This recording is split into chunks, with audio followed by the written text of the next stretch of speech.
రాష్ట్ర వ్యాప్తంగా ప్రారంభించిన ప్రొఫెసర్ జయశంకర్ బడిబాట కార్యక్రమంలో భాగంగా బుధవారం పాఠశాలల పునఃప్రారంభం సందర్భంగా జిల్లా కలెక్టర్ దాసరి హరిచందన నల్గొండ జిల్లా కేంద్రంలోని ప్రభుత్వ బాలికల ఉన్నత పాఠశాలలో విద్యార్థులకు యూనిఫామ్స్, పుస్తకాలను పంపిణీ చేశారు.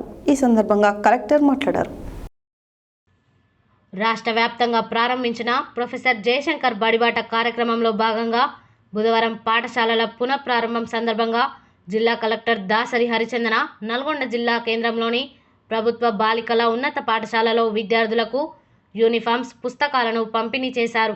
ఈ సందర్భంగా కలెక్టర్ మాట్లాడుతూ, బడిఈడు ఉన్న ప్రతి పిల్లవాడు, అమ్మాయి బడిలో ఉండాలన్నదే ప్రభుత్వ ధ్యేయమని, రాష్ట్ర ప్రభుత్వం జయశంకర్ బడిబాట పేరున పిల్లలందరినీ ప్రభుత్వ పాఠశాలలో నమోదు చేయించుకోవడమే కాకుండా వారికి అన్ని రకాల సౌకర్యాలను కల్పించడం జరుగుతున్నదని జిల్లా కలెక్టర్ తెలిపారు.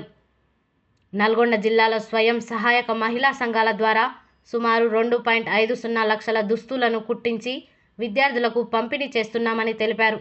పాఠశాలల ప్రారంభం రోజునే విద్యార్థులకు దుస్తులను, పుస్తకాలను పంపిణీ చేస్తున్నామని, జిల్లాలో అమ్మ ఆదర్శ పాఠశాల కమిటీల ద్వారా 1800 పాఠశాలల్లో పనులు చేపట్టడం జరిగిందని తెలిపారు.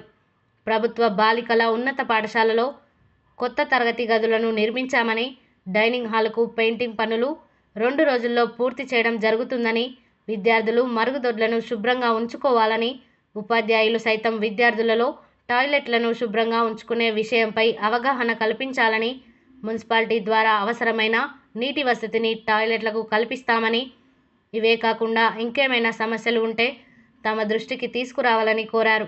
ఈ కార్యక్రమంలో ZPTC Lakshmaiah, municipal vice chairman Abbagoni Ramesh Goud, జిల్లా విద్యాశాఖ అధికారి భిక్షపతి, ఎంఈఓ అరుంధతి, స్థానిక కౌన్సిలర్ రైసా వసూం, పాఠశాల ప్రధానోపాధ్యాయురాలు పుష్పలత, పాఠశాల ఉపాధ్యాయులు తదితరులు హాజరయ్యారు.